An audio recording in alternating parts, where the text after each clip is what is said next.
Misalnya Teguh Qori ini tidak punya cukup argumentasi yang ilmiah berdasarkan ilmu nasab, ya, karena menggunakan kitab Abnaul Imam. Kenapa saya katakan demikian? Kitab Abnaul Imam itu di dalam kitab Al-Kafi Al-Muntakhab fi Ilmin Nasab itu masuk kategori sumber yang tidak dibenarkan dan banyak kesubhatan di dalamnya. Jadi kitab itu konsentrasi di dalam mereportase dzurriyyah Kanjeng Nabi, baik dari jalur Sayyidina Hasan maupun Sayyidina Husain, yang berdomisili di Mesir dan di Syam. Lalu siapa yang menambahkan Hadramut di situ? Padahal kitab itu tidak konsentrasi kepada selain dua wilayah itu.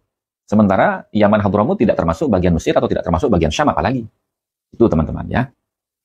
Nah, jadi antara judul dengan isi itu tidak sinkron. Gitu loh.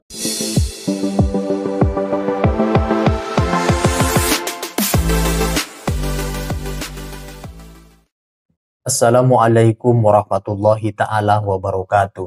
Gus Hasan juga mengomentari adanya debat sengit antara Dr. Ribut Nurhuda dengan Pak Qori soal kitab Abnaul Imam dan statement Pak Qori terkait kepalsuan tesis Kiai Haji Imaduddin yang membatalkan kitab tersebut sebagai afirmasi ketersambungan nasab Sadaba Alawi yang kini diyakini oleh Teguh Qori sebagai kitab yang absah untuk membenarkan nasab Sadaba Alawi.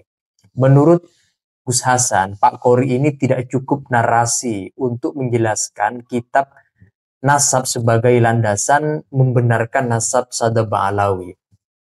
Pak Qori juga dianggap sebagai sosok tokoh atau orang yang tidak terlalu tanggap terhadap wilayah kerja kitab Abnaul Imam.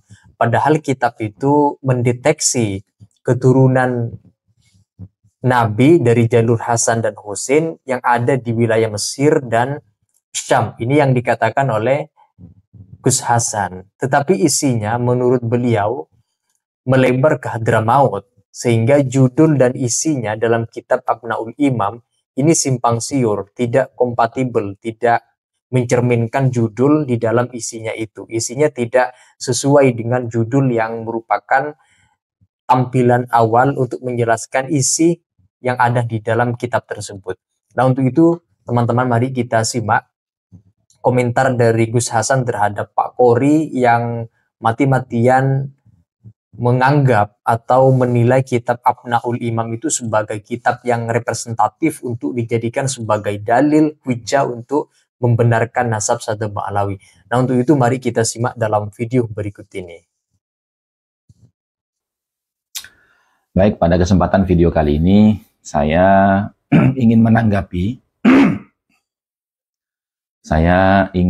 menanggapi tentang diskusi yang terjadi di channel YouTube Pada Suka TV, ya, antara Teguh Qori ini dengan Dokter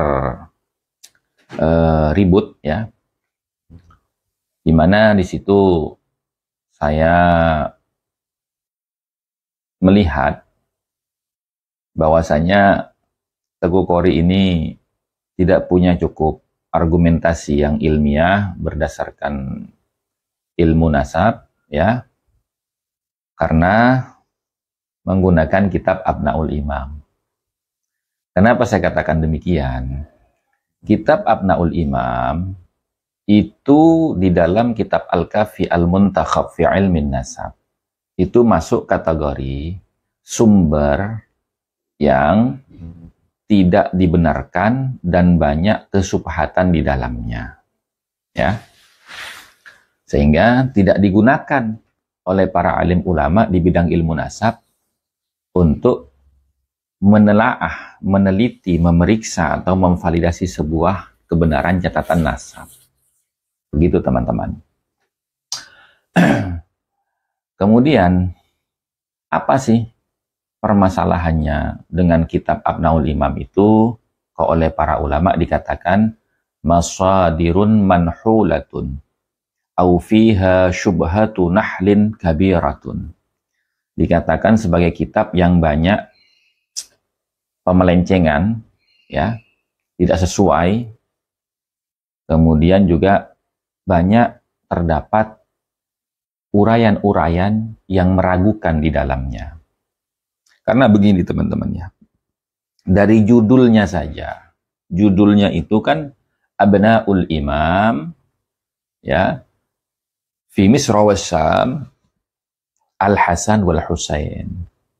Artinya adalah putra-putra sang imam. Sang imam ini siapa? Sayyidina Ali. Fi Misra, yang berdomisili di Mesir. Wa Syam, dan berdomisili di Syam. Al-Hasan wal Husain, dari jalur Sayyidina Hasan dan Sayyidina Husain. Artinya, konsentrasi dari kitab itu ya menjelaskan tentang keberadaan zuriyah Kanjeng Nabi Muhammad SAW ya, dari jalur Sayyidina Ali dan Sayyidah Fatimah, dari cucunya yang bernama Hasan dan Husain, yang hanya berdomisili di Mesir dan Syam. Jadi kitab itu konsentrasi di dalam mereportase zuriyah Kanjeng Nabi, baik dari jalur Sayyidina Hasan maupun Sayyidina Husain, yang berdomisili di Mesir dan di Syam. Nah, dari sini kita bisa paham kan? Lalu siapa yang menambahkan Hadramut di situ? Padahal kitab itu tidak konsentrasi kepada selain dua wilayah itu. Sementara Yaman Hadramut tidak termasuk bagian Mesir atau tidak termasuk bagian Syam apalagi. Itu teman-teman ya. Nah, jadi antara judul dengan isi itu tidak sinkron. Gitu loh. Nah, ibarat begini teman-teman ya. Ada buku judulnya Sejarah Bangsa Indonesia. Sejarah Bangsa Indonesia. Ya. Nah, harusnya kan ini konsentrasinya adalah bagaimana Indonesia ini membangun peradaban.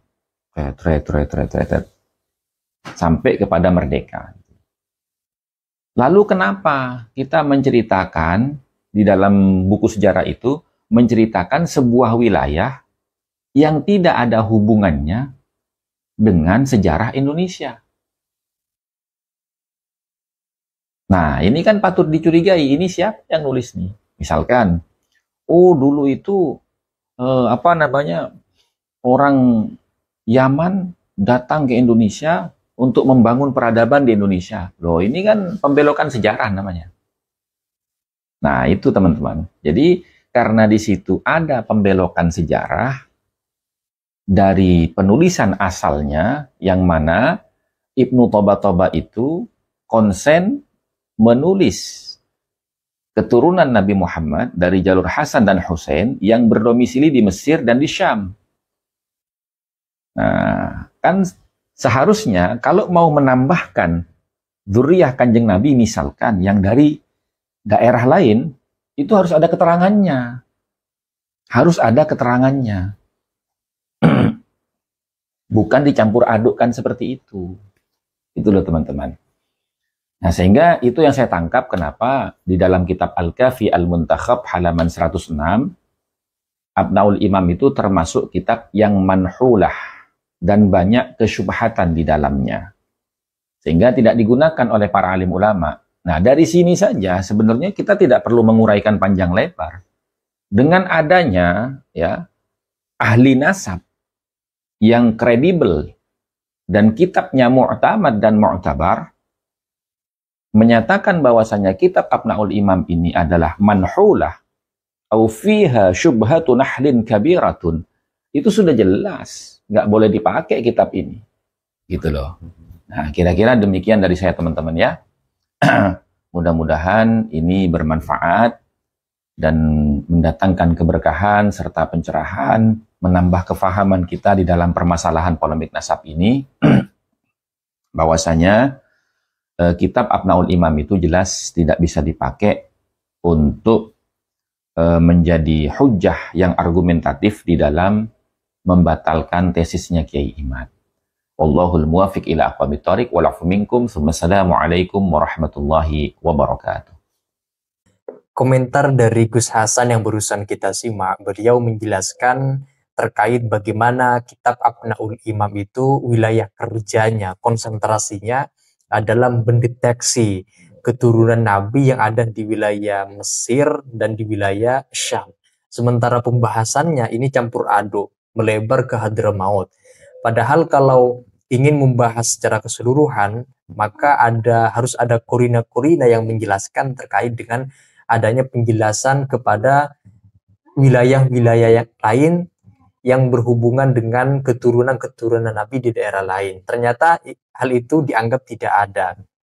Dan katanya ahli nasab menurut Gus Hasan yang barusan kita simak sudah sepakat kalau kitab Abnaul Imam ini tidak bisa dijadikan sebagai hujah untuk kemudian menggugurkan pendapatnya Kiai Haji Imaduddin, terutama tidak bisa dijadikan sebagai alasan penguat untuk membenarkan nasab Sadr Ba'alawi karena terdapat kesyubhatan, menimbulkan pertanyaan-pertanyaan di dalam kitab tersebut yang tidak bisa dijadikan sebagai kitab yang representatif, objektif untuk mendasari setiap argumen di dalam membenarkan nasab Sadr Ba'alawi.